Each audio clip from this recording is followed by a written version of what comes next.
Marcus Chen wiped the sweat from his forehead as he checked the cargo manifest one more time. His old freight ship, the Iron Mule, was loaded with supplies bound for the mining colonies in the Kepler system. It was not glamorous work, but it paid the bills and kept him moving through the stars. The journey had been quiet so far. Marcus preferred it that way. Space was dangerous enough without looking for trouble. He was 3 days out from Kepler Station when his ship's sensors picked up something unusual. "What the hell?" Marcus muttered, staring at his display screen. 2 ships were locked in combat near the asteroid belt. One was sleek and silver, unlike anything Marcus had ever seen before. It moved with grace and speed that seemed impossible. The other ship was clearly a pirate vessel, ugly, patched together, and bristling with weapons. Marcus had seen enough pirate attacks to know how this would end. The beautiful silver ship was outnumbered and taking heavy damage. Whoever was inside that ship would be dead within minutes.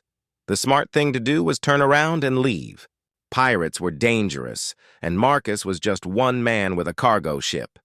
He had no weapons worth mentioning, just the basic shields that came standard on freight vessels. But as Marcus watched, he saw something that made his blood boil. The silver ship was trying to surrender. It had powered down its weapons and was sending what looked like distress signals. The pirates ignored it completely and kept firing. "Cowards," Marcus growled. He had always hated bullies. Growing up on Earth, he had gotten into plenty of fights standing up for kids who could not defend themselves. His father used to say that Marcus had too much heart for his own good. Maybe his father was right. Because instead of turning away, Marcus grabbed the controls and pushed his engines to maximum power. The Iron Mule was not built for speed, but she was built tough. Her hull was reinforced to handle asteroid impacts and rough landings. More importantly, she was 3 times the size of any of the pirate ships. Marcus aimed his ship directly at the largest pirate vessel and activated the emergency thrusters. The acceleration pushed him back into his seat as the Iron Mule shot forward like a missile. The pirates never saw him coming. Marcus's ship slammed into the pirate vessel with tremendous force. The impact sent both ships spinning, but the Iron Mule's heavy armor protected Marcus from the worst of it. The pirate ship was not so lucky. Its hull cracked open like an egg, and atmosphere vented into space. The other 2 pirate ships immediately turned their attention to Marcus. Laser bolts hammered against his shields, but the Iron Mule held together. Marcus spun his ship around and rammed the second pirate vessel, sending it crashing into a nearby asteroid. The third pirate ship decided it had seen enough. It turned and fled into hyperspace, leaving its companions behind. Marcus checked his systems. His shields were down to 20%, and his engines were making worrying noises. But he was alive, and more importantly, so was whoever was in that silver ship, or so he thought. As Marcus watched in horror, the silver ship began to lose altitude. Its engines were failing, and it was being pulled toward the nearby moon of Zarion 7. The ship tried to stabilize, but it was too badly damaged. "No, no, no," Marcus said, pushing his own damaged engines harder. He followed the silver ship as it crashed into the moon's surface, carving a deep groove in the rocky ground before coming to rest against a cliff face. Marcus managed a slightly better landing nearby, though his ship would not be flying again any time soon. Marcus grabbed his emergency supplies and rushed toward the wreckage of the silver ship. The moon had a thin atmosphere, just enough to breathe, but it was cold and harsh. His breath formed clouds in the frigid air. The silver ship's hull had cracked open during the crash. Marcus climbed inside, calling out to see if anyone was alive. The interior was unlike anything he had ever seen. Smooth walls that seemed to glow with their own light, and controls that looked more like art than technology. He found the pilot near the back of the ship. Marcus stopped and stared. It was definitely not human. The being was tall and thin, with pale blue skin that seemed to shimmer in the light.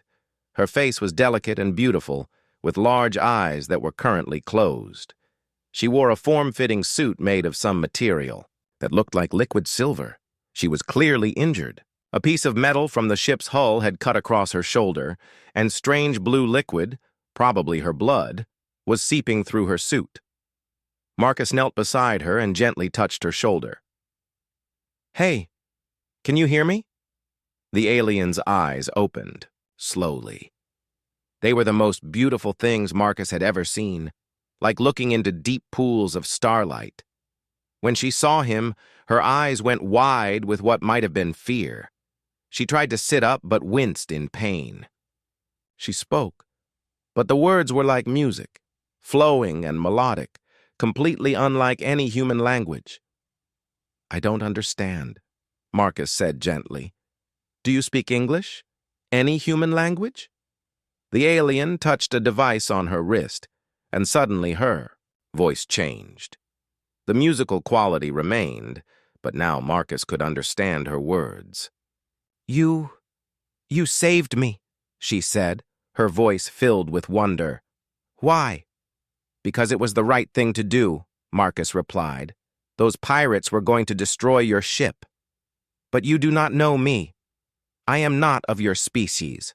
Why would you risk your life for a stranger?" Marcus helped her sit up against the wall of the ship. "Where I come from, we help people who are in trouble. It does not matter what they look like." The alien stared at him with those amazing eyes. "I am Zephyrah of the Ethereal Collective. I have studied many species, but I have never encountered behavior like yours. Your species is remarkable. I'm Marcus Chen, and humans aren't that special. We just try to do what's right." Zephyrah winced again as she moved. "I fear my injuries are serious. My people will come for me, but it will take several days for them to reach this location." Marcus examined her wound more carefully. The cut was deep, and she was losing a lot of that blue blood. "We need to stop this bleeding. Do you have medical supplies on your ship?" "Yes, but—" Zephyrah's expression grew worried. "Marcus, there is something you must know. The pirates were not simply attacking randomly. They were after me specifically. I carry information that could change the balance of power in the galaxy. They will not give up easily." As if summoned by her words, a new sound echoed across the moon's surface, the roar of ship engines. Marcus crawled to a crack in the hull and peered outside.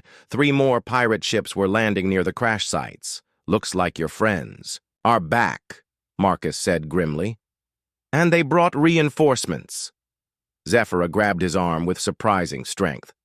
"You must leave me here. Take your ship and go.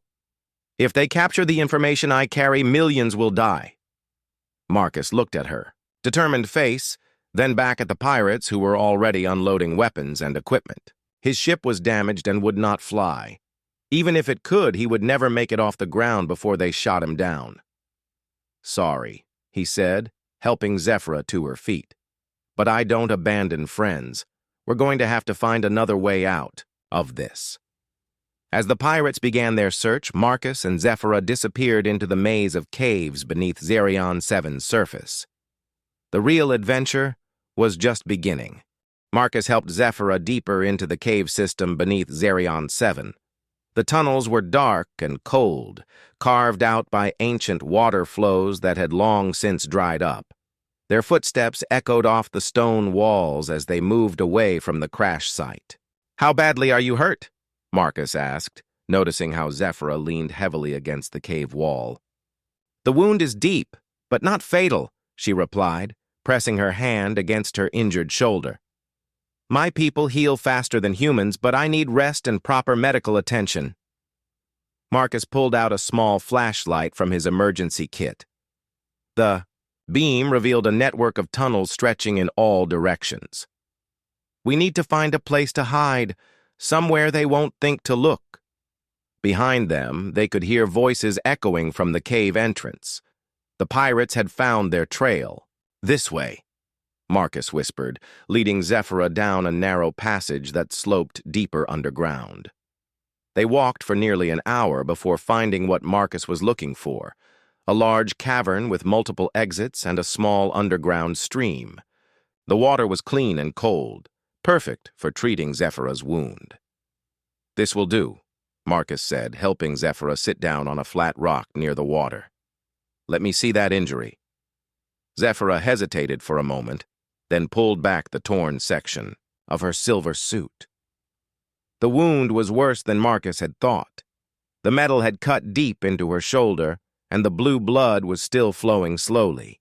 "I don't have proper medical supplies," Marcus said, "but I can clean it and stop the bleeding." He tore strips from his shirt and soaked them in the cold stream water. As he gently cleaned the wound, Zephyrah watched him with curiosity. "Your species is fascinating," she said. "Among my people, we would never touch the blood of another being so willingly, yet you do this without fear or disgust." "It's just blood," Marcus replied, wrapping the makeshift bandage around her shoulder. "You're hurt, and I can help. That's all that matters." Zephyrah was quiet for a moment. "My people are pacifists, Marcus. We have not known war for over 1,000 years. We solve all conflicts through discussion and compromise.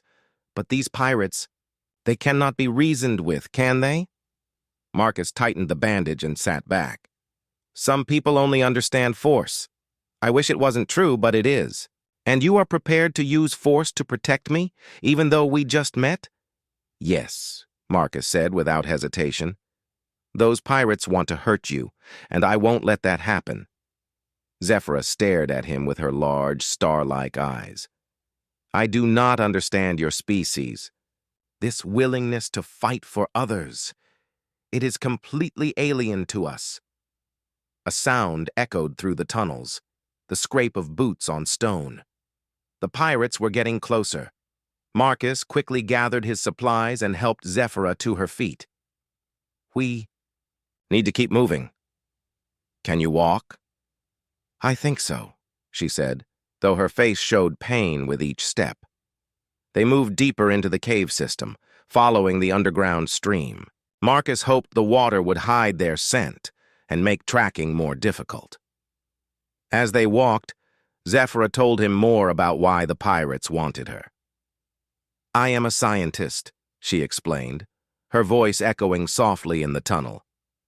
"My team discovered a new method of faster-than-light travel. It would allow ships to cross the galaxy in days instead of months." "That sounds amazing," Marcus said, helping her over a rocky section of the stream. "It would change everything. Trade, communication, exploration, all would be transformed. But in the wrong hands, it could also be used for war. A military force could strike anywhere in the galaxy before their enemies could prepare." Marcus understood now why the pirates were so determined. They want to sell the information to the highest bidder. Yes, and there are many in the galaxy who would pay enormous sums for such knowledge. Some would use it to help others, but many would use it only to gain power. They came to a place where the tunnel split into 3 directions. Marcus stopped and listened carefully. He could hear voices echoing from 2 of the passages. The pirates had split up to cover more ground. "This way," he whispered, leading Zephyrah down the 3rd tunnel. This passage was narrower and more difficult to navigate. They had to crawl through some sections, and Zephyrah struggled with her injury. But Marcus could hear that the voices were getting fainter behind them. After another hour of careful movement, they found a small chamber with a single entrance. It was easily defended, and the entrance was hidden behind a curtain of rock formations. "We can rest here," Marcus said, helping Zephyrah sit down. She was exhausted and in pain, but she managed to smile. "You are very resourceful, Marcus Chen. Most beings would have panicked by now." "Panic doesn't help anyone," Marcus replied, checking his supplies. He had some water, a little food, and basic tools from his emergency kit. It wasn't much, but it would have to do. As Zephyrah rested, Marcus began working on something that had been forming in his mind. Using pieces of metal from the crashed ships and materials from his kit, he started building simple weapons. "What are you making?" Zephyrah asked, watching him twist and bend the metal. "Spears," Marcus said, sharpening a point with his knife. And some traps. If the pirates find us, I want to be ready. Zephyra was amazed. You can create weapons from such basic materials? Humans are good at making tools. It's one of our talents. Marcus tested the balance of his improvised spear. It wasn't perfect, but it would be deadly in close combat. My people have never needed to develop such skills, Zephyra said thoughtfully. We have lived in peace for so long that we have forgotten how to fight. Fighting isn't something you want to remember, Marcus said, starting work on a second spear. But sometimes you don't have a choice. Outside their hiding place, they heard a new sound, mechanical beeping. The pirates had brought scanning equipment. They're tracking us with technology, Marcus realized. They'll find this place eventually. Zephyra looked worried. My people taught me that violence never solves anything. But watching you prepare to fight for me, I begin to think my people may have been wrong about some things. Marcus finished his second spear and started work on some simple traps using rocks and rope. Violence should always be the last choice. But when someone threatens innocent people, sometimes it's the only choice left. The beeping was getting closer. Marcus could hear voices and footsteps in the tunnels nearby. The pirates had narrowed down their search area. How many of them are there? Zephyra whispered. Marcus listened carefully to the sounds echoing through the cave system. At least 6, maybe more. They're well armed, and they know we're trapped down here. Those are not good odds for us. Marcus smiled grimly and gripped his improvised spear. Maybe not, but they don't know they're dealing with a human. We're full of surprises. As the sounds of the approaching pirates grew louder, Marcus positioned himself between Zephyra and the entrance to their hiding place. He had promised to protect her, and he intended to keep that promise, even if it cost him his life. The hunt was about to become very dangerous for everyone involved. The mechanical beeping grew louder with each passing minute. Marcus crouched near the entrance to their hiding place, gripping his improvised spear tightly. Zephyra sat behind him, her blue skin pale with fear and pain. They are very close now, she whispered, her voice barely audible. Marcus nodded, listening to the footsteps echoing through the tunnels. He counted at least 4 different voices, maybe more. The pirates were being careful, checking every cave and crevice. Marcus, Zephyra said quietly, I need to tell you something important. The information I carry, it is not just stored in computer files. It is encoded in my memory, in my very DNA. Even if they capture me alive, they cannot simply take it. But if I die, you're not going to die, Marcus said firmly, never taking his eyes off the tunnel entrance. You cannot promise that. But I want you to know what you are doing for me, this sacrifice you are making. My people will remember it forever. Marcus was about to respond when he heard something that made his blood run cold. The beeping had stopped. The pirates had found their hiding place. Well, came a rough voice from the tunnel. Looks like our little friends found themselves a cozy spot. A tall man stepped into view at the entrance. He wore military-style clothing and carried a large plasma rifle. Behind him, Marcus could see 2 more pirates, both armed with deadly weapons. I'm Captain Voss, the man said, his smile cold and dangerous. You've caused me quite a bit of trouble, human. 3 good. Ships destroyed, and for what? An alien freak who isn't even your own species? Marcus stood up slowly, his spear held ready. She's under my protection. Leave now, and nobody has to get hurt. Captain Voss laughed. Your protection? You're one human with a pointy stick. I have military-grade weapons and trained fighters. This isn't even a fair fight. Then you should probably call for more help, Marcus said, his voice calm and steady. The captain's smile faded. Brave words, but I've dealt with heroes before. They all bleed the same color in the end. Marcus looked around the cave chamber, calculating distances and angles. The pirates were blocking the main entrance, but there were loose rocks above them. If he could cause a collapse, Zephyra, he said quietly, not turning around. When I give the signal, run toward that crack in the far wall. It leads to another tunnel system. Marcus, no, she whispered. There are too many of them. You will be destroyed. Trust me, Marcus said, then raised his voice to the pirates. You want the alien? Come and take her. Captain Voss raised his plasma rifle, but something went wrong. The weapon made a strange whining sound and began to smoke. The thin atmosphere on Zerion 7 was interfering with its operation.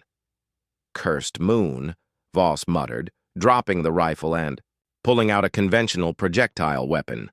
Should have expected this. No matter. Old-fashioned bullets work just fine. Marcus saw his chance. With a loud shout, he hurled his spear directly at the loose rocks above the cave entrance. The sharp point struck exactly where he aimed, and tons of stone came crashing down. The rockfall blocked most of the tunnel, but Captain Voss and one other pirate managed to dive through before it sealed completely. The third pirate was trapped, on the other side, shouting angrily but unable to help. Clever, Voss admitted, brushing dust off his clothes. But now you're trapped in here with us. Marcus grabbed his second spear and positioned himself directly between the pirates and Zephyra. Run! He shouted to her. Now! But Zephyra was too injured to move quickly. She stumbled as she tried to stand, crying out in pain as her wound reopened. Captain Voss saw her weakness and smiled. Nowhere to go, alien. And your human friend is about to learn what happens when you interfere with my business. The remaining pirate raised his weapon, but Marcus was already moving. He charged forward with incredible speed, using his spear like a lance. The pirate tried to dodge, but Marcus tackled him to the ground. They rolled across the cave floor, fighting desperately for control of the gun. Marcus managed to grab the weapon and throw it across the cave, but the pirate pulled out a knife. The blade cut across Marcus's arm, drawing blood, but he ignored the pain and punched the pirate hard enough to knock him unconscious. Captain Voss had been watching the fight. With amusement. Not bad, human. But now it's just you and me. He raised his pistol and pointed it directly at Marcus's chest. Any last words? Marcus looked at Zephyra, who was staring at him with her beautiful, star-like eyes. She looked terrified, not for herself, but for him. Yeah, Marcus said, smiling. Duck. Before Voss could react, Marcus threw himself forward in a desperate charge. The captain's gun fired once, then twice, then a third time. All 3 bullets hit Marcus in the chest, but his momentum carried him forward. Marcus crashed into Captain Voss with tremendous force, and both men tumbled toward the edge of a deep crevice that split the cave floor. Marcus, bleeding heavily from his wounds, managed to grab Voss's arm as they fell. If I'm going down, Marcus gasped, you're coming with me. Captain Voss tried to pull free, but Marcus held on tight. Together they plunged into the darkness, below. The sound of their fall echoed through the cave for several seconds before ending in silence. Zephyra dragged herself to the edge of the crevice, tears streaming down her face.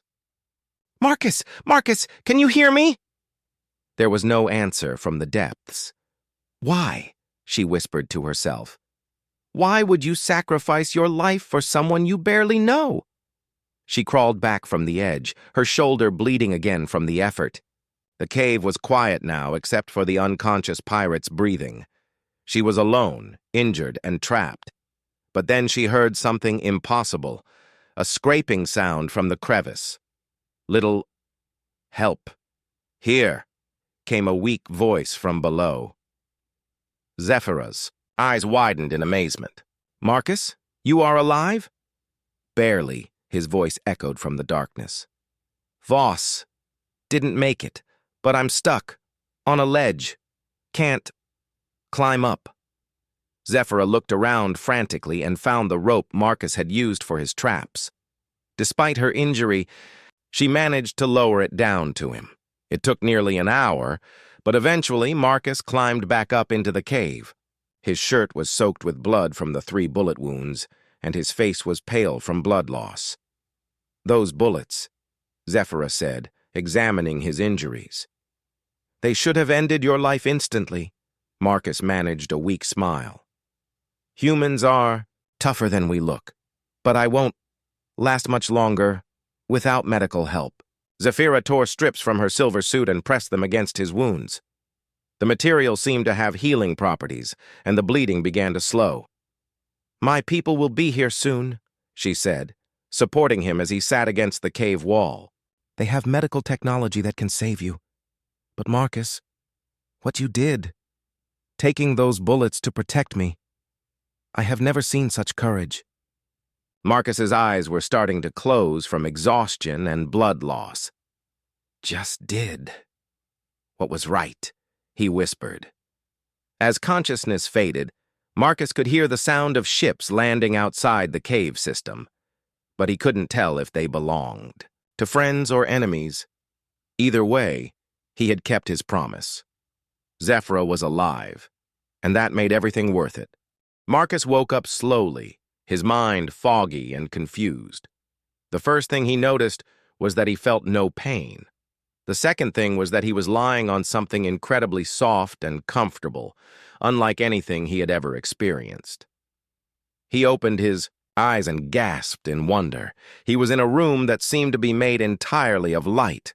The walls glowed with a soft, warm radiance, and strange symbols floated gently through the air like golden butterflies.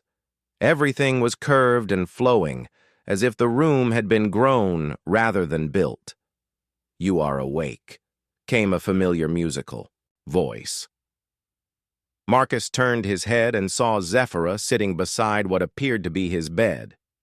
She looked completely different now. Her wound was healed, and she wore a beautiful gown that seemed to shimmer with its own inner light.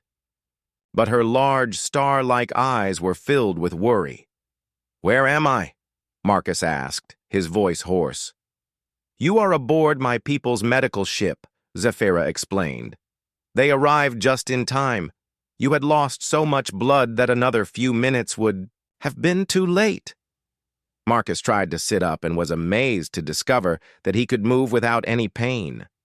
He looked down at his chest, where the 3 bullet wounds should have been, and saw only faint silver lines on his skin. "How is this possible?" he whispered. "Our medical technology is very advanced," Zephyra said. "We were able to repair all the damage to your body. The scars you see are from a healing metal we use. It is stronger than your original tissue." Marcus touched one of the silver lines on his chest. It felt smooth and warm under his fingers. "Will they always be there?" "Yes. Among my people, scars are considered marks of honor. These will remind everyone who sees them of your courage." Before Marcus could respond, the room's entrance opened with a soft chiming sound. 3 figures entered, all as tall and graceful as Zephyra, but clearly much older. Their skin had a deeper blue color, and their eyes held ancient wisdom.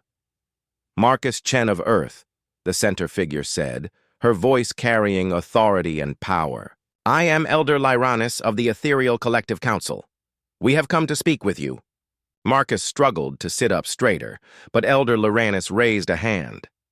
"Please, remain comfortable. You are still recovering."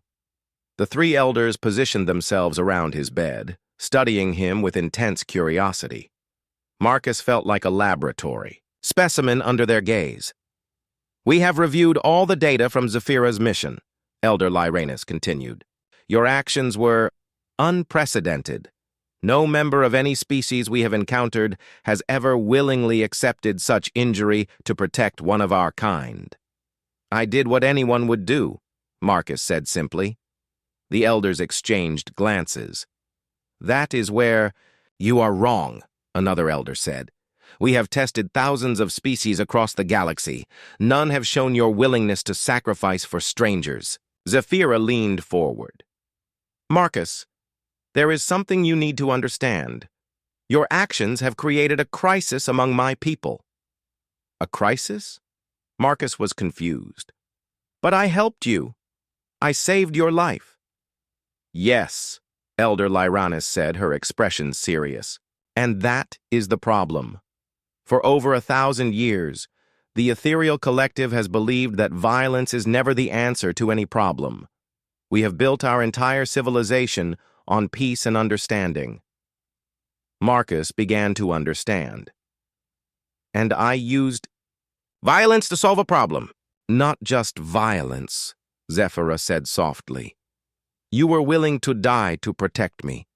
You chose to sacrifice yourself for someone you had just met. This challenges everything my people believe about conflict resolution. The third elder, who had remained silent until now, finally spoke. Half of our council believes that humans are too dangerous to be trusted. They see your willingness to fight as proof that your species is violent and unpredictable. Marcus felt a heavy weight settle in his stomach. And the other half, Elder Lyranus said, believes that we have been wrong about many things. They think that sometimes violence in defense of others is not only acceptable, but necessary.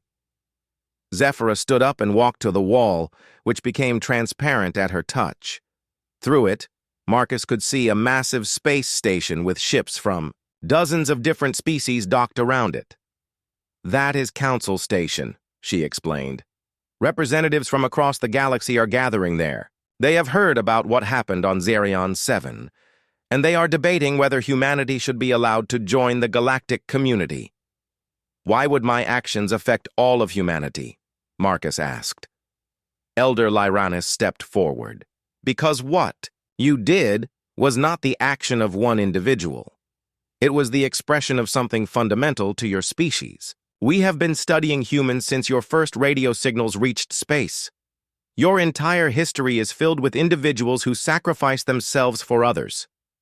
Your soldiers, your firefighters, your police officers, the second elder added. Even ordinary citizens who risk their lives to save strangers. This pattern appears nowhere else in the galaxy. Marcus was beginning to see the bigger picture. So the question isn't just about me. It's about whether humans are ready to be part of something larger. Exactly, Zephyra said, turning back from the window. But there is more. The information I was carrying, it is more important than I originally told you. She touched a control panel, and a holographic display appeared in the center of the room. It showed a map of the galaxy with a dark shadow covering one entire edge. This darkness represents the Devourers, Elder Lyranus explained. They are machines, created by a species that destroyed itself long ago. For centuries they have been, consuming planets, turning all organic matter into more machines. Marcus stared at the display in horror. The dark area was enormous and appeared to be growing. How long before they reach inhabited worlds? 6 months, perhaps less. The third, Elder said. They have already destroyed 17 planetary systems. Nothing we have tried can stop them. Our weapons are designed for exploration and defense, Zephyra added. We have no experience with warfare on this scale, but you do. Me? Marcus was stunned. I'm just a cargo hauler. I'm not a military leader. No, Elder Lyranus said, but your species is. Humans understand warfare in a way that no other species does. More importantly, you understand sacrifice. You are willing to lose everything to protect others. The holographic display changed, showing Earth and the human colonies scattered throughout local space. Your people have been fighting wars for thousands of years, the second elder observed. You have learned strategies and tactics that we cannot even comprehend. Marcus studied the display, his mind racing. You're asking humans to fight this war for you. We are asking humans to lead this war for everyone, Elder Lyranus corrected. Every species in the galaxy will contribute, but we need someone who understands how to coordinate such a massive effort. Zephyra returned to his side. The council is meeting in 3 hours to make their final decision. If they vote against humanity, Earth will remain isolated. Your species will face the Devourers alone when they eventually reach your sector. And if they vote for us? Then humanity becomes the military heart of a galactic alliance, Elder Loranes said. You will have access to our technology, our resources, and our knowledge. But the responsibility for stopping the Devourers will fall primarily on human shoulders. Marcus looked at his hands, still marked with the silver lines from his healing. 3 bullets to save 1 alien girl had somehow led to this moment. A decision that would affect not just humanity, but every living thing in the galaxy. What happens now? He asked.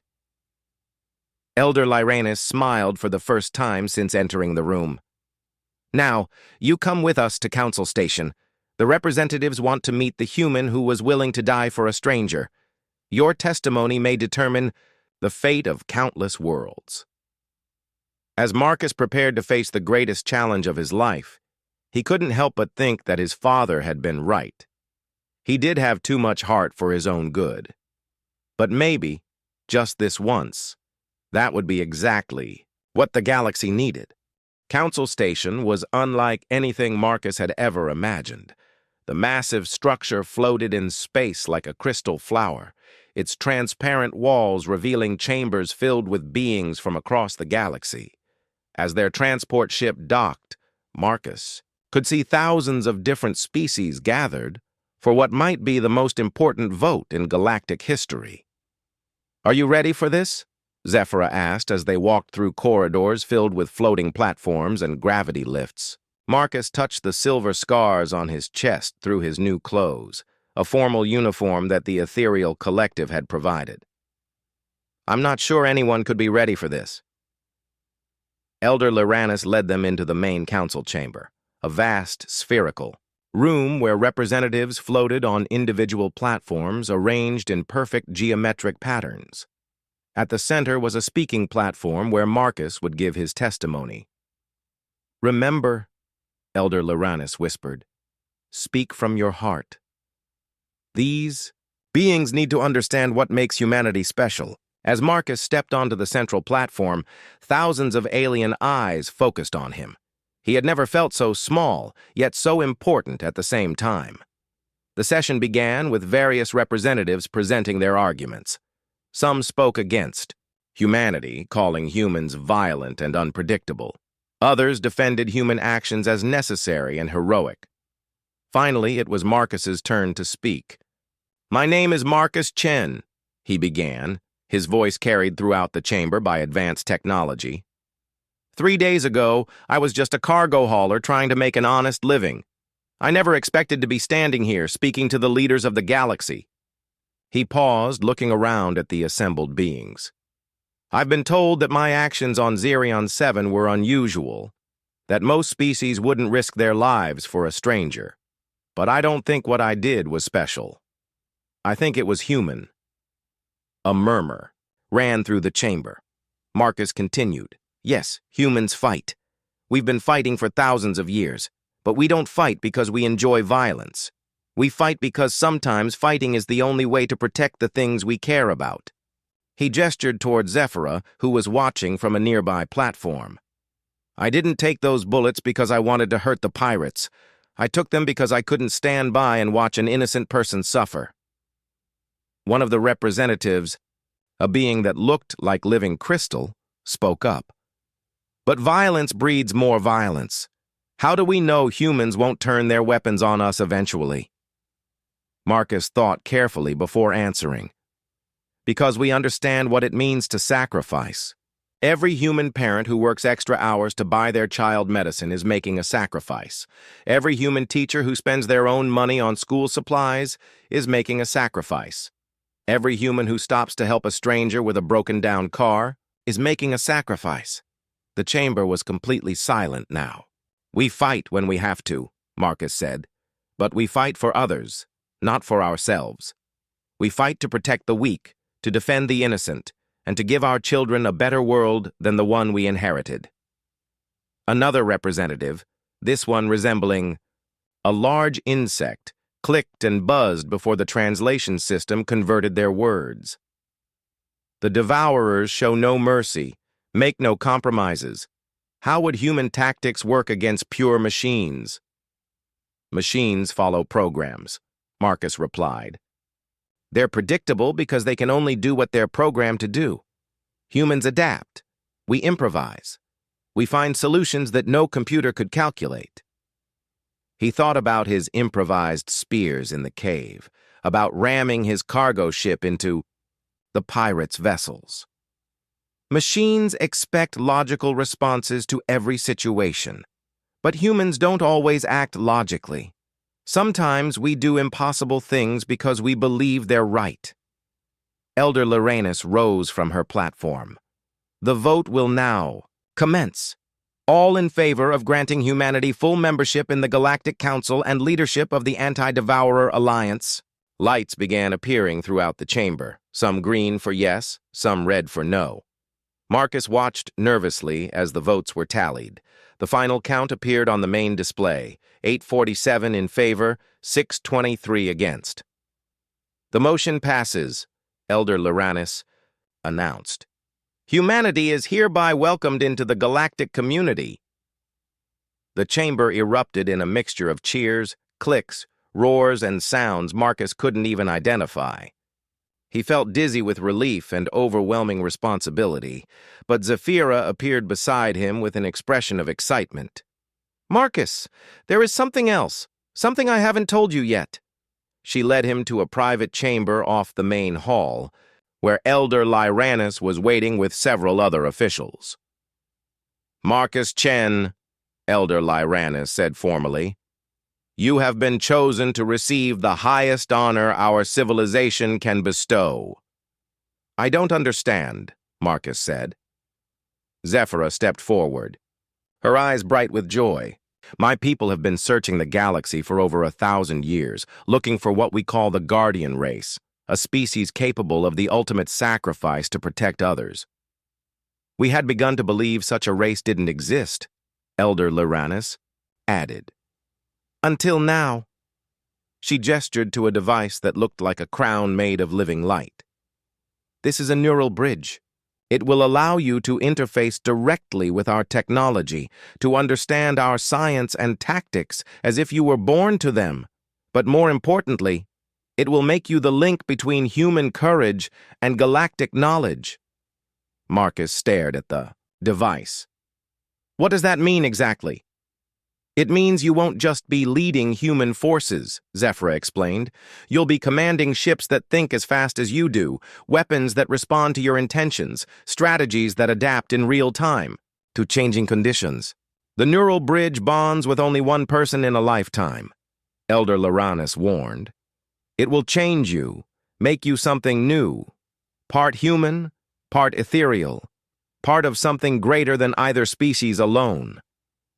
Marcus thought about his father's words about having too much heart for his own good. Maybe his father had been wrong. Maybe having too much heart was exactly what the galaxy needed. What do I have to do? He asked. The ceremony was simple but profound. As the neural bridge settled onto Marcus's head, he felt his consciousness expand beyond anything he had ever imagined. Suddenly, he could sense the thoughts and emotions of every being in the chamber. He could feel the fear and hope of entire worlds facing the devourer threat. But most of all, he could feel Zephyra's gratitude and something deeper, a connection that transcended species. 6 months later, Marcus stood on the bridge of the Harmony, a magnificent warship that combined human engineering with ethereal technology. Around him, officers from dozens of species worked together with seamless coordination. Admiral, his communications officer reported, the Devourer fleet has been detected at the edge of the Andromeda sector. Marcus smiled, touching the silver, scars on his chest that had become symbols of hope throughout the galaxy. The neural bridge allowed him to see the battle from every angle simultaneously, to coordinate attacks across thousands of light years instantly. All ships, this is Admiral Chen, he said into the communication system. Today we fight not as separate species, but as one people. We fight for every child who dreams of the stars, for every parent who wants their family to be safe, For every being who believes that courage is stronger than fear. He paused, thinking of a small cave on Zarian 7, where everything had started. Remember, we're not just fighting machines. We're fighting for the future of all organic life in this galaxy. Make every shot count. As the greatest space battle in galactic history began, Marcus Chen, former cargo hauler, now admiral of the Allied fleet, led the charge against an enemy that had seemed unstoppable. 3 bullets to the chest had seemed like a high price to pay to save one alien girl. But the reward, becoming the bridge between species, the leader of a galactic alliance, and the guardian of countless worlds, had been worth everything. His father had been right about one thing. Marcus did have too much heart for his own good, and that heart had just saved the galaxy.